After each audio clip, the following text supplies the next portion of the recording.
오늘 말씀은 에스겔서 9장 1절부터 11절까지의 말씀입니다. 또 그가 큰 소리로 내 귀에 외쳐 이르시되 이 성읍을 가난하는 자들이 각기 죽이는 무기를 손에 들고 나아오게 하라 하시더라. 내가 보니 6사람이 북향한 윗문길로부터 오는데 각 사람의 손에 죽이는 무기를 잡았고 그 중에 한 사람은 가는 베옷을 입고 허리에 서기관에 먹그릇을 찼더라. 그들이 들어와서 놋제단 곁에 서더라. 그룹이 머물러 있던 이스라엘 하나님의 영광이 성전 문지방에 이르더니 여호와께서 그 가는 베옷을 입고 서기관의 먹그릇을 찬 사람을 불러 여호와께서 이르시되 너는 예루살렘 성읍 중에 순행하여 그 가운데서 행하는 모든 가증한 일로 말미암아 탄식하며 우는 자의 이마에 표를 그리라 하시고 그들에 대하여 내게 이르시되 너희는 그를 따라 성읍 중에 다니며 불쌍히 여기지 말며 궁유를 베풀지 말고 쳐서 늙은 자나 젊은 자와 처녀와 어린이와 여자를 다 죽이되 이마에 펴 있는 자에게는 가까이 하지 말라. 내 성소에서 시작할지니라 하시매 그들이 성전 앞에 있는 늙은 자들로부터 시작하더라.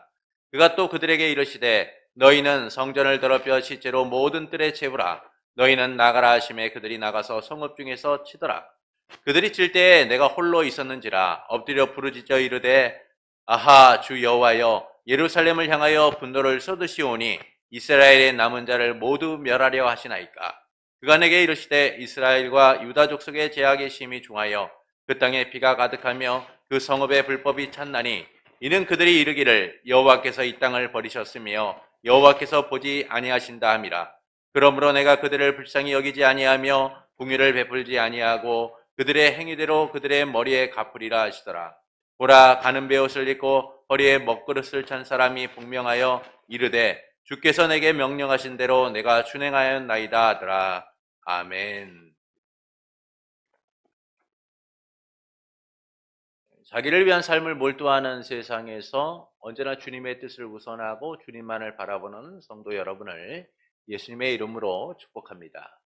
지난주 우리는 에스겔의 환상 중에서 성전에서 이루어지는 우상 숭배에 대한 내용을 함께 나누었습니다. 에스겔은 하나님의 인도를 따라서 성전 곳곳에서 일어나는 우상 숭배를 보게 되죠. 질투의 우상, 70장로의 우상 숭배, 밤무스를 위해 애곡하는 여인들, 25명이 성전을 등지고 태양 숭배하는 모습들을 보게 됩니다. 그때 하나님께서 에스겔에게 나도 분노를 갚아 불쌍히 여기지도 궁일이 여기지도 않고 내게 그들이 부르짖어도 듣지 않겠다라고 하시죠. 이는 성전을 더럽힌 우상 숭배로 인하여 하나님께 심판받음을 알려줍니다. 그러니까 에스겔의 환상 중 본 성전의 우상 숭배에 대하여 하나님은 반복적으로 더 큰 가증한 일을 보리라 라고 말씀하세요. 이것은 죄악의 점진성과 확장성을 보여주는 것이죠. 그것이 얼마나 심각한가를 우리에게 보여주는 거예요. 그들이 종교적, 사회적으로 얼마나 타락하고 오염되었는가라는 겁니다. 하나님을 의지하고 섬겨야 될 하나님의 백성이 그 자리를 찬탈하여 우상의 자리로 만들었다는 것이죠. 이를 하나님께서는 심판하시겠다라는 거예요. 그 심판은 자비 없는 심판이 될 거다라고 하시죠. 그리고 본문은 성전에서 심판이 시작되고 있다라는 사실을 말씀합니다. 하나님께서 큰 소리로 에스겔의 귀에 이르시기를 이 성읍을 관리하는 자들아 각자 죽이는 무기를 손에 들고 나오라 라고 하세요. 그 말씀에 6사람이 각자 손에 죽이는 무기를 들고 들어와 놋제단 곁에 서게 됩니다. 그때 그룹 위에 있던 하나님의 영광이 성전 문지방에 이르게 되죠. 여호와께서는 가는 베옷을 입고 서기관의 먹그릇을 찬 사람을 불러서 예루살렘 성읍을 돌아다니면서 모든 가증한 일로 인하여 탄식하고 우는 자들의 이마에 표를 그리라 라고 하십니다. 그리고 노인과 청년과 처녀와 어린아이와 여자들을 다 죽이되 표가 있는 자들은 누구든지 손대지 말라, 가까이 하지 말라 라고 하시죠. 이를 성소에서 시작하라 라고 하시자 6사람은 성전 앞에 있는 노인부터 시작을 하게 됩니다. 그리고 하나님께서는 성전을 더럽히고 시체를 모든 뜰에 채우라 라고 하시죠. 그때 에스겔이 부르짖으면서 주 여호와여 예루살렘을 향하여 분노를 쏟으시오니 이스라엘의 남은 자들 모두 멸하려 하십니까? 라고 합니다. 이에 하나님께서는 이스라엘과 유다의 제약이 커서 그 땅에 피가 가득하고 성읍에 불법이 찼다라고 하시면서 그들이 여호와께서 이 땅을 버리셨고 여호와께서 보지 않으신다라고 말했기 때문이다라고 하시죠. 그래서 하나님께서는 그들을 아끼지도 불쌍히 여기지도 않고 그들의 행위에 대하여 돌리시겠다라고 말씀하세요. 이에 허리에 먹그릇을 찬 사람이 주께서 명령하신 대로 준행을 하게 됩니다. 이를 통해서 말씀하시는 바는 무엇일까요? 사람들은 안전을 중요하게 여깁니다. 안전하면은 어떤 위협도 두렵지 않기 때문이죠. 그래서 안전한 곳을 찾고 안전한 곳을 원하게 돼요. 그러나 우리의 기대처럼 안전한 곳은 없습니다. 전적으로 부패하고 타락한 인간의 죄악으로 인하여 온 세상이 위협받고 안전을 기대할 수 없는 곳이 되었기 때문이죠. 그래서 우리는 살아가면서 안전하다라고 여겼던 곳에서 낭패를 경험하거나 위험을 만나는 경우들을 참 많이 봅니다. 하나님께서 세상을 창조하시고 인간을 두신 에덴은 가장 안전한 곳이었죠. 그곳에 있는 모든 것이 안전하고 행복했습니다. 특히 하나님께서 지으셔서 이 세상을 대리 통치하게 하신 아담과 하와에게 에덴은 이보다 행복할 수 없는 곳이었어요. 너무나 안전하고 행복했던 것. 그들이 원하는 모든 것을 할 수 있었고 그들은 어떤 위협에도 위협받지 않고 자유롭게 살아갈 수 있었습니다. 인생 최고의 복을 누렸으며 수고해도 고통스럽지 않고 땀 흘리지 않는 안식의 삶을 누렸어요. 그러나 그들의 안전은 예상치 못한 문제로 인하여 파괴되죠. 안전할 거라고 믿었던 에덴은 그들에게 더는 허락되지 않습니다. 하나님과 같이 된다는 뱀의 유혹에 빠져서 하와가 선악을 알게 하는 나무의 열매를 먹고 남편에게 주었을 때 남편 아담도 그것을 주어 먹게 되죠. 일로 그들은 가장 안전한 곳에서 추방당하게 됩니다. 가장 안전한 곳이라고 여겼던 에덴에서 가장 큰 위기를 맞게 된 것이죠. 안전하고 행복했던 에덴에서 심판을 받게 된 거예요. 이 때문에 그들은 에덴에서 추방되어 더는 안전을 기대할 수 없는 삶을 살게 됩니다. 그들의 죄악으로 인하여 온 세상이 신음하고 안전할 수 없는 위기에 놓이게 되죠. 이처럼 인간의 죄악으로 인하여 세상은 더는 안전한 곳이 되지 않았어요. 그런데도 사람들은 여전히 세상의 안전을 도모하고 안전할 것이라고 믿으며 안전하기 위해 몸부림칩니다. 그리고 본문은 이스라엘과 유다 족속이 안전을 기대했던 곳에서 심판이 시작되고 있다라는 사실을 알려주고 있죠. 성전은 하나님의 영광이 머문 곳으로 모두에게 가장 안전한 장소였어요. 그들의 안전을 책임질 만한 곳이었습니다. 그런데 하나님께서는 성소로부터 심판을 시작하신다라고 말씀하세요. 그러니까 안전을 위한 것이 심판이 시작되는 곳이 되었다라는 겁니다. 이는 성전에서 이루어진 우상 숭배로 인하여 하나님의 자비 없는 심판이 시행되고 있다라는 사실을 알려주는 것이죠. 하나님께서는 성읍을 관리하는 자들에게 각자 무기를 들고 나오라라고 하세요. 이 말씀에 6사람이 손에 죽이는 무기를 가지고 나옵니다. 그 중에 한 사람 서기관의 먹그릇을 차고 놋제단 곁에 그는 서게 되죠. 그때 하나님의 영광이 성전 문지막에 이르고 하나님께서는 이 서기관의 먹그릇을 찬 사람을 불러서 명령하십니다. 모든 가증한 일에 대하여 회개하는 자들에게는 이마에 표를 그리고 손대지 말아라. 그 외에 노인이나 청년이나 처녀나 어린아이나 여자들을 다 쳐서 죽이라 라고 말씀하세요. 이 말씀대로 성소로부터 시작해서 사람들이 죽게 됩니다. 그리고 하나님께서는 성전을 더럽히고 모든 시체를 모든 뜰에 채우라고 하시죠. 그때 에스겔이 부르짖었으나 하나님께서는 그들의 죄악으로 인한 것이다 라고 말씀하세요.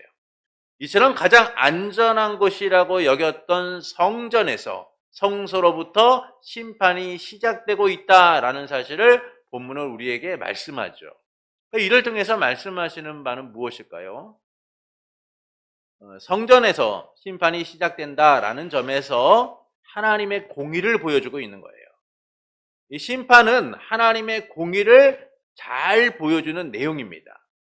이는 이스라엘과 유다의 죄악으로 인한 것이죠. 그 죄악은 하나님이 그들을 공의롭게 심판하시겠다라는 이유가 되는 거예요. 그 죄악에 대하여 하나님이 이렇게 말씀합니다. 그들이 하나님을 버리고 바라보지 않았기 때문이다 라고 하세요. 그래서 하나님께서는 이들의 심판하시는 이유에 대하여 9절부터 10절에서 다음과 같이 말씀합니다. 본문 9절부터 10절을 보시죠. 그가 내게 이르시되 이스라엘과 유다 족속의 죄악이 심히 중하여 그 땅에 피가 가득하며 그 성읍의 불법이 찼나니 이는 그들이 이르기를 여호와께서 이 땅을 버리셨으며 여호와께서 보지 아니하신다 함이라. 그러므로 내가 그들을 불쌍히 여기지 아니하며 궁일이 베풀지도 아니하고 그들의 행위대로 그들의 머리에 갚으리라 하시더라. 하나님께서 심판하시는 이유가 뭐예요? 이스라엘과 유다 족속의 죄악 때문인 거예요. 그들로 인해 그 땅에 피가 가득하였고 성읍에 불법이 가득했다라는 겁니다. 또한 그들은 하나님이 그 땅을 버렸고 그들을 보지 않는다라고 하였죠. 그러나 하나님이 진짜 그들을 버리신 겁니까? 그렇지 않아요. 그들이 하나님을 버린 것이죠. 그들은 하나님을 버리고 하나님의 자리를 찬탈하여서 우상 숭배의 자리로 만든 거예요. 바로 이와 같은 그들의 죄악에 대하여 하나님은 공의로운 심판을 행하시겠다라고 선언하고 있는 거예요. 어디로부터 이루어지고 있어요? 성소로부터 하나님의 공의로운 심판이 이루어지고 있다는 거예요. 존귀하고 존엄한 하나님의 백성의 삶을 포기한 채 썩어지고 사라질 것을 섬기는 악한 자들에게 하나님이 심판하시겠다라는 겁니다. 하나님의 백성이 그토록 원하던 하나님의 영광을 누리면서도 그 영광이 떠나게 만든 죄악을 그들에게 갚으시겠다라고 말씀하는 거죠. 이 같은 죄악의 본문은 하나님의 심판을 세 부분으로 알려주고 있습니다. 첫째는 하나님의 심판이 실행됨을 알려주고 있어요. 본문 1절을 보시겠습니다. 함께 읽겠습니다. 또 그가 큰 소리로 내 귀에 외쳐 이르시되 이 성읍을 가난하는 자들이 각기 죽이는 무기를 손에 들고 나오게 하라 하시더라. 하나님께서는 성읍을 관리하는 자들에게 각자 무기를 들고 나오라라고 하세요. 어떤 무기예요? 죽이는 무기예요. 여기서 죽이는 이라는 말은 멸망시킨다는 의미예요. 철저하게 파괴하고 철저하게 무너뜨리겠다라는 것이죠. 그러니까 그들은 더 이상 희망이 없는, 소망이 없는 하나님의 심판을 받게 될 것이다라는 겁니다. 근데 이 심판이 어디에 나타나요? 사람뿐만이 아니라 타락한 도시 전체를 파괴하는 거예요. 그러니까 이것은 심판의 완전성을 의미하는 겁니다. 하나님의 심판이 얼마나 두렵고 떨리는 심판인가. 그들이 기대하고 그들이 의지하고 그들의 삶의 터전조차도 하나님이 무너뜨리시겠다는 거예요. 이처럼 하나님께서는 완전한 심판을 실행하시고자 성읍을 관리하는 자들에게 죽이는 무기를 들고 나오라라고 하시는 거예요. 이는 성전의 우상 숭배에 대한 하나님의 자비 없는 심판을 내리시겠다는 것과 연결되죠. 에스겔 8장 18절에 보시면 그러므로 나도 분노를 갚아 불쌍히 여기지 아니하며 공유를 베풀지도 아니하리니 그들이 큰 소리로 내게 부르짖을지라도 내가 듣지 아니하리라. 그러니까 하나님께서는 이 성전 곳곳에서 일어나는 우상 숭배에 대하여 그들의 가증한 일에 대하여 분노로 갚으시겠다라고 말씀하세요. 불쌍히 여기지도 궁일이 여기지도 않고 그들이 부르짖어도 듣지 않겠다라고 하십니다.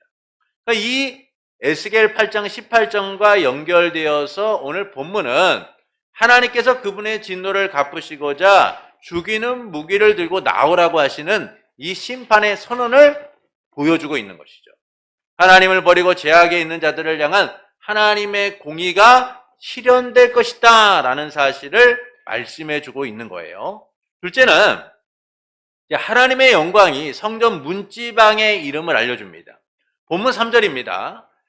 함께 읽겠습니다. 그룹에 머물러 있던 이스라엘 하나님의 영광이 성전 문지방에 이르더니 여호와께서 그가는 베옷을 입고 서기관에 먹그릇을 찬 사람을 불러. 그룹에 머물러 있던 하나님의 영광이 성전 문지방에 이르렀다는 거예요. 여러분, 그룹에 머물러 있다라는 말은요, 성소예요. 우리가 얘기하는 지성소입니다. 이 지성소에는 뭐가 있죠? 하나님의 언약궤가 있죠. 그 언약궤를 덮는 데는 그룹들이 이렇게 새겨져 있어요. 언약궤 덮개에는. 그것을 우리는 시은소, 시은자라고 얘기합니다. 그러니까 그 그룹들 위에 하나님의 영광이 있었다는 거예요. 근데 그 성소 안에, 지성소 안에 있었던 하나님의 영광이 어디로 옮겨지고 있어요? 성전의 문지방에 이르렀다는 거예요. 여러분, 우리가 밖으로 나가려고 할 때 어디를 거쳐야 됩니까? 문지방을 거쳐서 나가잖아요. 지금 성전의 문지방에 하나님의 영광이 이르렀다라는 것은 하나님께서 성전을 떠나시기 위한 발걸음을 뛰셨다는 거예요. 우상 숭배로 가득한 성전에서 하나님이 떠나 그들을 심판하시겠다라는 것이죠. 이것은 가장 비극적 심판을 의미하는 거예요. 여러분, 이스라엘 백성은 어떤 사람들입니까? 하나님의 영광이 머물렀던 축복받은 백성이에요. 하나님이 택하신 백성, 하나님이 구별하신 백성, 하나님 나라 백성으로 삼으신 백성이죠. 그런데 그들이 하나님의 영광이 떠난 자들이라고 한다면 그들에게 무슨 의미가 있겠어요? 하나님의 백성으로 보호받고 안식을 누리며 하나님과 축복된 삶을 살았던 그들이 하나님의 영광이 떠난 삶을 살아가게 된다면 그 현실은 어떻겠느냐라는 겁니다. 그보다 비극적인 게 어디 있겠어요?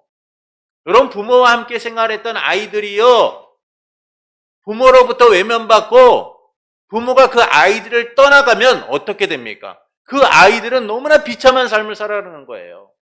고아와 같은 삶을 살아가는 것이죠. 어디에도 기댈 것 없는 삶을 살아가게 되는 거예요. 그럼 그런 아이들의 삶을 바라보면서 그 삶이 얼마나 축복된 삶이다, 너무나 자유롭겠구나, 행복하겠구나 라고 말하는 사람이 누가 있겠어요? 아마 모두 다 아이고 어떡하지? 저렇게 딱하게 됐어 라고 생각할 거예요. 여러분, 이스라엘 백성은 하나님의 보호 안에 있었어요. 하나님의 영광을 누리는 자들이었습니다. 그런데 하나님의 영광이 지금 어디에 이르러요? 성전의 문지방에 이르렀다라는 것은 그들이 너무나 비극적 삶을 살아가게 될 것이다라는 것이죠. 하나님의 철저한 파괴로 인하여 영광이 사라진 삶, 복이 사라진 삶을 살게 될 것이다라는 사실을 보여주는 것이죠. 여러분, 이스라엘 백성이 블레셋과 전쟁에서 패하게 됩니다. 그러자 그들은 언약궤를 가지고 진영에 들어가게 되죠. 이스라엘 가운데 이 언약궤가 진영으로 들어가자 그것을 바라보는 사람들의 생각이 달라졌어요. 이스라엘 백성들은 그 언약궤를 보면서 우리는 승리할 것이다. 야, 이제 다 됐어. 우리는 승리할 거야. 라고 생각을 했어요. 블레셋은 어떻습니까? 언약궤가 그곳으로 들어오자, 이스라엘 진영으로 들어오자 그들은 두려움에 떨었어요. 그들의 신이 그곳에 들어왔으니 이제 우리는 끝났다. 이 전쟁은 우리가 패한 거야. 이스라엘 백성은 승리의 기쁨으로 가득했고 블레셋은 패배의 그림자가 짙어졌죠. 그런데 모두의 생각과 달리 전쟁이 예상치 못한 상황으로 흐르게 됩니다. 그리고 이스라엘은 블레셋에게 참패를 당하게 되고 많은 자가 죽고 언약궤까지 빼앗기게 되죠. 모두가 승리를 예상했던 것과 달리 참혹한 패배를 맞게 된 거예요. 이에 대하여 말씀은 이가 못 하나님의 영광이 이스라엘을 떠난 결과다라는 사실을 말씀해주고 있죠. 여러분, 이처럼 하나님의 영광이 떠난 현실은 비참한 거예요. 우리의 인생 가운데 하나님의 영광이 떠난 삶을 살아가고 우리의 삶 가운데 하나님의 영광이 없어도 살아가는 삶을 아무렇지도 않게 산다면 그것보다 비참한 인생은 없는 거예요. 우리는 하나님의 영광과 함께할 때, 하나님이 우리와 함께하는 그 임마누엘의 역사를 누릴 때에만 우리는 복된 삶을 살아갈 수가 있는 거예요. 지금 우리가 누리는 어떤 현실보다 참혹한 현실은 하나님의 영광이 사라진 현실인 거예요. 이보다 비극적이고 완전한 심판은 없는 겁니다. 더 이상 하나님의 보호도 긍휼도 자비도 누릴 수 없는 고아 같은 삶, 바로 그런 상태가 된 거예요. 하나님께서 그분에게 등 돌리고 그분의 왕궁을 더럽힌 이스라엘의 죄악에 대하여 그래서 묵고하실 수 없다라는 겁니다. 너무나 사랑하는 백성이지만 그들이 죄악을 간과하지 않으시겠다는 거예요. 왜 그렇습니까? 하나님은 자비로우실 뿐만 아니라 또한 공의로운 분이시기 때문인 거예요. 그래서 하나님께서는 우상 숭배로 가득한 성전을 떠나시기 위해 성전 문지방에 이르시게 되는 겁니다. 셋째는 하나님의 심판이 성소로부터, 성전으로부터 시작됨을 알려주죠. 본문 5절부터 6절을 함께 읽겠습니다. 그들에 대하여 내게 이르시되 너희는 그를 따라 성읍 중에 다니며 불쌍히 여기지 말며 긍휼을 베풀지도 말고 쳐서 늙은 자와 젊은 자와 처녀와 어린이와 여자를 다 죽이되 이마에 펴 있는 자에게는 가까이 하지 말라. 내 성소에서 시작할지니라 하시매 그들이 성전 앞에 있는 늙은 자들로부터 시작하더라. 성전은 가장 안전하고 절대적인 보호의 장소였어요. 성전을 바라보면서 이스라엘 백성들은 자신들이 안전할 것이라는 기대와 확신을 갖고 있었습니다. 그런데 그들의 기대와 확신과 달리 성소로부터 하나님의 심판이 이루어져요. 그래서 성전 앞에 있는 늙은 자들로부터 죽임을 당하는 비참한 현실이 이루어지게 됩니다. 성전에서부터 사륙이 시작되게 되죠. 이는 하나님의 왕궁이 더럽혀졌기 때문이에요. 그래서 하나님께서는 성전을 시작으로 심판하시는 겁니다. 그분의 공의를 나타내시는 거죠. 만연된 이스라엘의 죄악에 대하여 성소로부터 시작하여서 심판의 영역을 확장시켜 가시는 거예요. 이는 심판의 출발이 하나님의 백성으로부터 시작되고 있다는 사실을 알려주는 겁니다. 그래서 베드로 사도는 베드로전서 4장 17절에서 이렇게 말씀하세요. 베드로전서 4장 17절입니다. 하나님의 집에서 심판을 시작할 때가 되었나니 만일 우리에게 먼저 하면 하나님의 복음을 순종하지 아니하는 자들의 그 마지막은 어떠하냐. 여러분, 심판의 시작은요, 세상으로부터 시작되는 게 아니에요. 하나님의 집으로부터, 하나님의 백성으로부터 시작되는 거예요. 이는 하나님의 백성에게 시작된 심판도 이처럼 두렵고 떨리는 일인데 믿지 않는 자들에게 임할 심판은 얼마나 두렵겠느냐라고 하면서 베드로 사도가 심판에 대한 두려움을 우리에게 알려주고 있죠. 이 점에서 성전에서 시작된 심판은 이 심판의 엄중함을 알려주는 겁니다. 성전에서 이뤄진 우상숭배만이 아니라 곳곳에서 만연된 이 우상숭배가 하나님의 진노, 강력한 분노 앞에 놓이게 될 거라는 거예요. 하나님께서는 그분의 감정과 그분의 어떤 이 분노적인 그런 감정을 가지고 그들을 대하시는 것이 아니라 하나님의 공의로서 그들에게 심판을 내리시고 있음을 말씀해주고 있는 것이죠. 그래서 성전에서 시작된 심판은 성읍에까지 확장되고 그 대상도 모두가 되고 있다는 사실을 말씀해줘요. 노인, 청년, 처녀, 어린아이, 여자에 이르기까지 모두가 죽음의 대상이 된다는 겁니다. 하나님께서는 성전 앞에 있는 노인들을 시작으로 이제 시체를 모든 뜰에 채워서 성전을 더럽히라라고 하시죠. 이 말씀에 사륙의 무기를 든 자들이 성읍에 나가서 사람들을 죽이게 되는 거예요. 그래서 성소에서부터 심판이 시작된다라는 것은 이스라엘 백성에게 더 이상 안전한 곳이 존재하지 않는다는 사실을 말씀해주고 있는 거예요. 오직 하나님의 공의로운 심판만이 남아 그들은 그들의 안전을 기대했던 곳에서 심판받게 될 것이다 라는 겁니다. 이처럼 하나님의 심판은 완전하고 강력해요. 파괴적이고 파멸적인 심판인 겁니다. 누구도 이를 피할 수가 없는 거예요. 이스라엘이 더럽힌 성전으로부터 시작된 심판은 하나님의 영광이 떠나고 그들의 삶의 희망이 사라진 비극적 산만이 남게 된다는 겁니다. 더는 희망이 없는 황폐한 현실만을 맞게 되는 것이죠. 하나님의 영광이 떠난 참혹한 현실에 놓이게 되는 거예요. 여러분, 이보다 완전한 심판이 어디 있겠습니까? 이를 하나님께서는 공의로 행하시는 거예요. 이 같은 심판에 대하여 에스겔이 간구합니다. 눈앞에서 모두가 죽는 이 참혹한 환상을 보면서 엎드려 부르짖는 거예요. 주님! 예루살렘을 향하여 분노를 쏟아 이스라엘의 남은 자들 모두 멸하려 하십니까? 에스겔의 입장에서는 너무나 당황할 수밖에 없는 거죠. 이스라엘 백성이 어떤 사람들입니까? 유다 족속이 어떤 사람? 하나님의 구별된 사람이잖아요. 택한 백성이라는 그 자부심을 가지고 살았던, 선민의식을 가지고 살았던 사람들이에요. 그런데 에스겔의 눈앞에서 그들이 죽는 환상을 보니 그는 말할 수 없는 안타까움을 느끼게 된 거예요. 하나님께 외치죠. 주님, 모두를 멸하시라고 하십니까?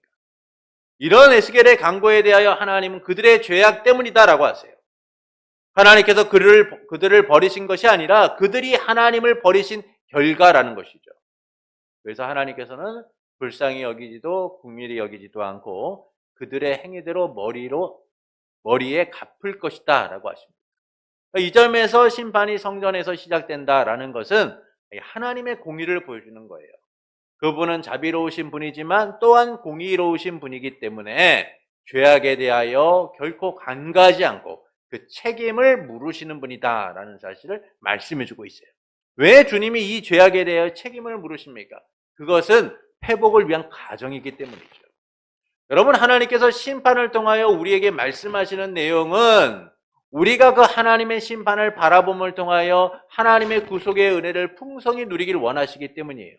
더 이상 죄악 가운데 머무르지 않고 하나님의 구원받은 백성으로서 살아가도록 하시기 위함인 겁니다. 그래서 우리는 이 강력한 심판의 메시지를 통하여 하나님의 공의가 실현되는 이 모습들을 통하여서 하나님이 우리에게 베푸신 은혜를 다시금 바라보고 주께로 돌아가는 삶이 되어야 하는 것이죠. 그런데 이 완전하고 파괴적인 공의로운 심판 가운데 소망이 있음을 또한 말씀해주고 있습니다. 본문 4절과 6절을 보시겠습니다. 먼저 4절을 보시죠. 여호와께서 이르시되 너는 예루살렘 성읍 중에 순행하여 그 가운데 행하는 모든 가증한 일로 말미암아 탄식하며 우는 자의 이마에 혀를 그리라 하시고 6절을 보겠습니다. 늙은 자와 젊은 자와 처녀와 어린이와 여자를 다 죽이되 이마에 펴 있는 자에게는 가까이 하지 말라. 내 성소에서 시작할지니라 하시매 그들이 성전 앞에 있는 늙은 자들로부터 시작하더라. 하나님께서는 완전하고 파괴적인 심판을 선언하셨어요. 그런데 서기관의 먹그릇을 찬 사람에게 예루살렘 성읍을 돌아다니면서 탄식하는 사람들, 죄악에 대하여 탄식하고 우는 자들에게는 이마에 펴를 그리라 라고 하십니다. 죄악을 고통스러워하며 극심하게 애통하고 회개하는 자들에게 이마에 펴를 그리라 라고 하시죠.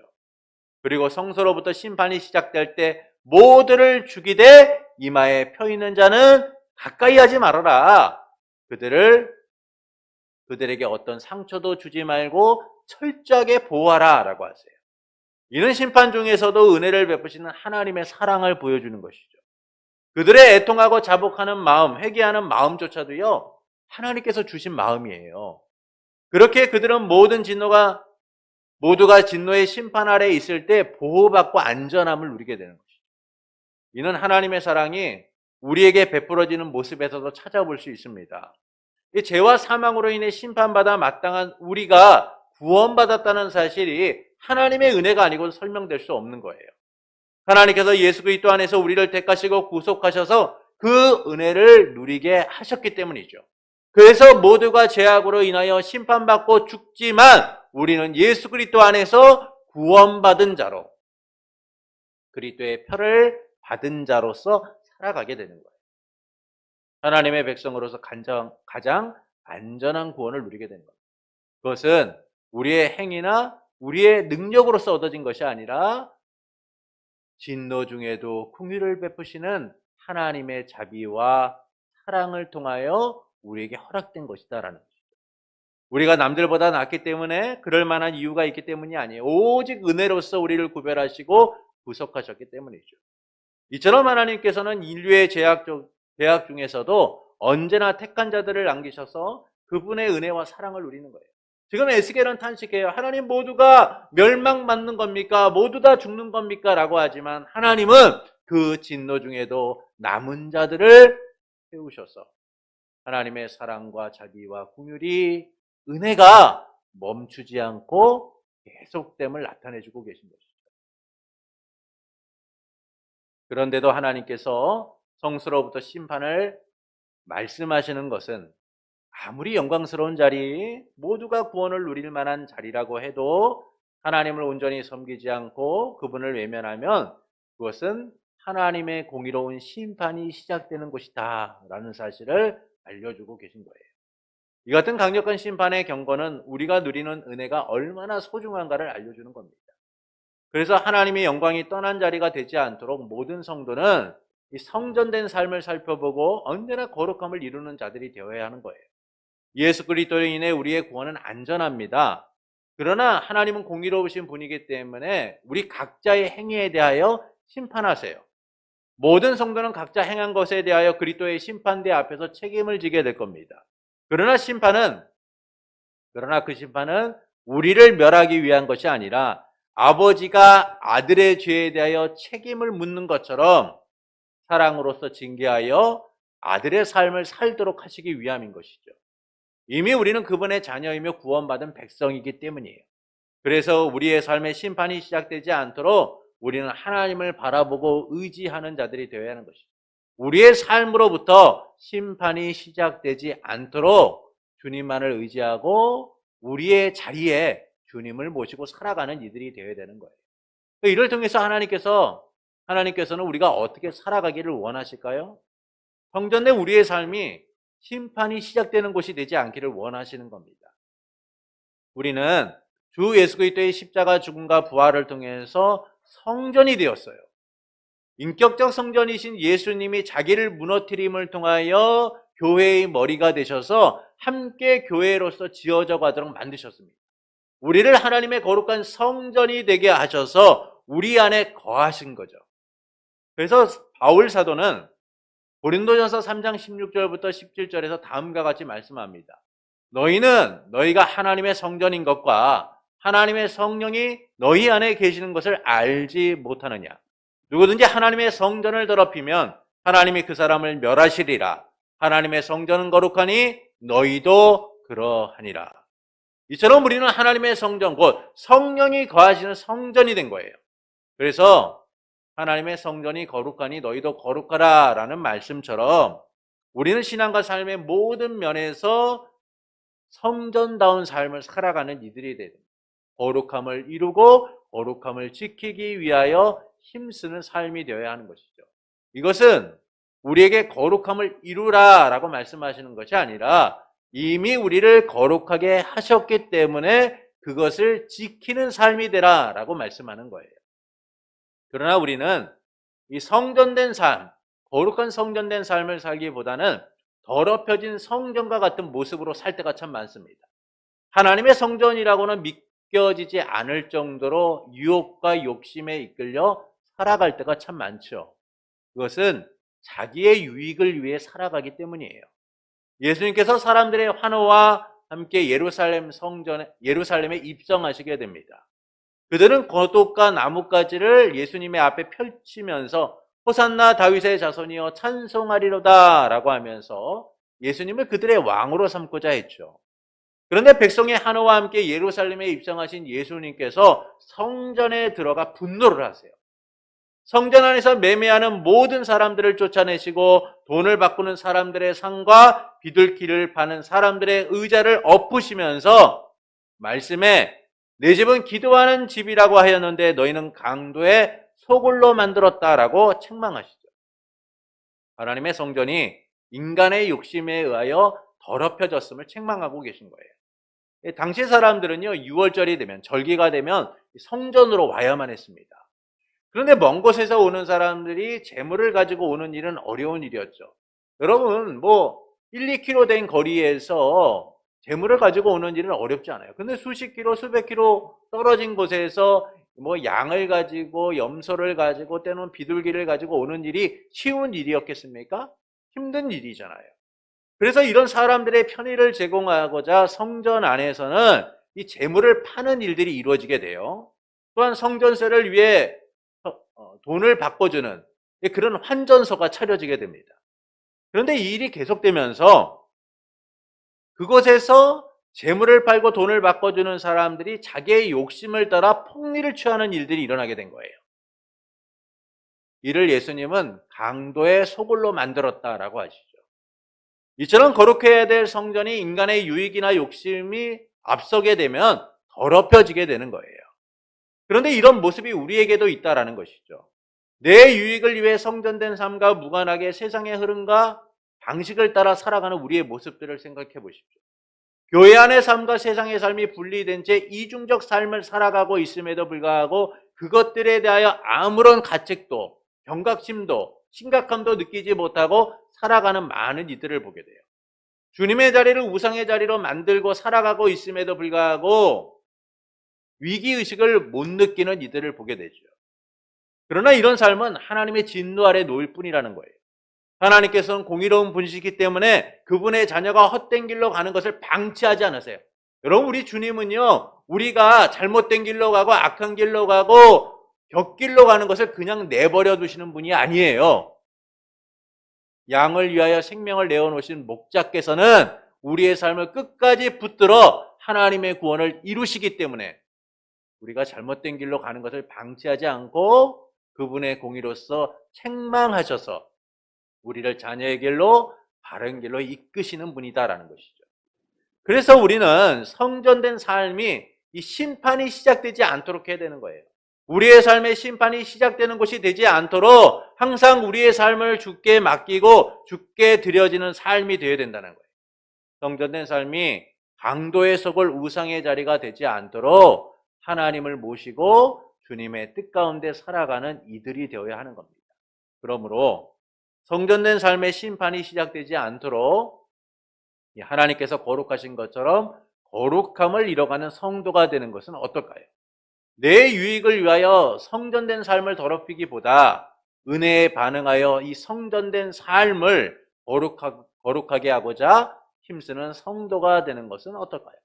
사랑하는 성도 여러분, 하나님께서는 성읍을 관리하는 자들에게 죽이는 무기를 들고 나오라고 하십니다. 그리고 서기관의 먹그릇을 찬 사람을 불러서 회개하는 자들의 이마에 표를 그려서 그들은 손대지 말고 모든 사람들은 죽이라고 하시죠. 이런 심판이 성전에서 시작된다라는 점에서 하나님의 공의를 보여주는 거예요.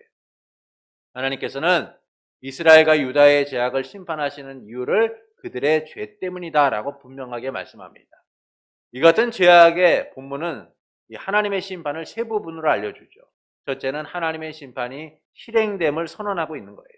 하나님께서 완전한 심판을 실행하시고자 성읍을 관리하는 자들을 죽이는 무기를 들고 나오라고 하십니다. 둘째는 하나님의 영광이 성전 문지방에 이르는 거예요.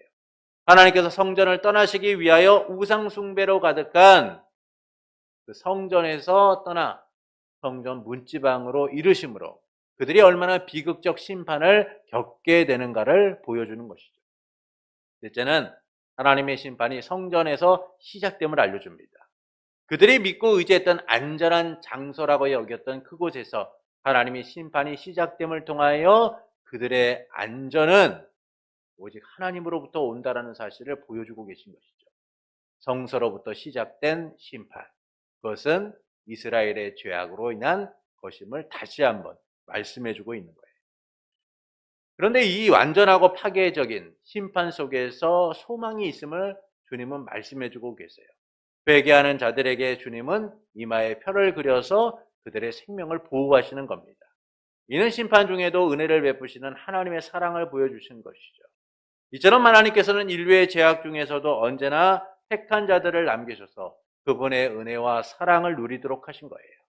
하나님 나라의 목적을 가지고 하나님 나라 백성을 세우기 위하여 하나님은 죄악 중에 있는 우리조차도 예수 그리스도 안에서 구속하시고 회복시켜 하나님 나라 백성으로 삼으신다라는 겁니다.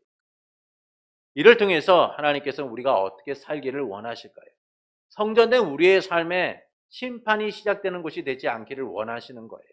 그러나 우리는 거룩한 성전된 삶을 살기보다는 더럽혀진 성전과 같은 모습으로 살 때가 많습니다. 그것은 자기 유익을 위해 살기 때문이죠.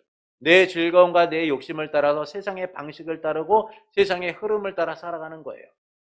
주님이 우리에게 허락하신 이 성전된 삶이 더럽혀지고 있음에도 불구하고 경각심을 갖지 않고 위기의식을 느끼지 못하고 세상을 따라 내 즐거움과 유익을 따라 살아가는 것이죠.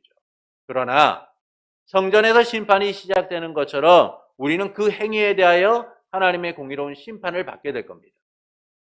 사랑하는 자녀를 징계하시는 하나님의 징계 아래 놓이게 되는 것이죠. 그래서 우리는 성전된 삶이 심판이 시작되는 곳이 되지 않도록 주님을 바라보고 거룩함을 이루기 위하여 힘쓰는 자들이 되어야 하는 거예요. 그러므로 성전된 삶의 심판이 시작되지 않도록 거룩함을 이뤄가는 성도가 되는 것은 어떨까요? 내 유익을 위하여 성전된 삶을 더럽히기보다 은혜에 반응하여 성전된 삶을 거룩하기 위하여 힘쓰는 성도가 되시는 것은 어떨까요? 그때 우리는 이 성전된 삶에 함께 하시는 하나님의 영광으로 충만하게 될 겁니다. 임마누엘, 하나님이 함께 하시는 그 놀라운 은혜들, 하나님이 우리의 복의 근원이 되시고 우리의 삶을 인도하시는 그 놀라운 축복들을 우리는 날마다 누리는 삶을 살게 될 겁니다. 그러므로 성전된 우리의 삶이 심판이 시작되는 곳이 되지 않도록 거룩하기를 원하는 성도 여러분에게 우리를 성전 삼으시고 언제나 함께 하시는 삼위일체 하나님으로 인하여 하나님의 영광이 충만한 삶이 되기를 예수님의 이름으로 축원합니다.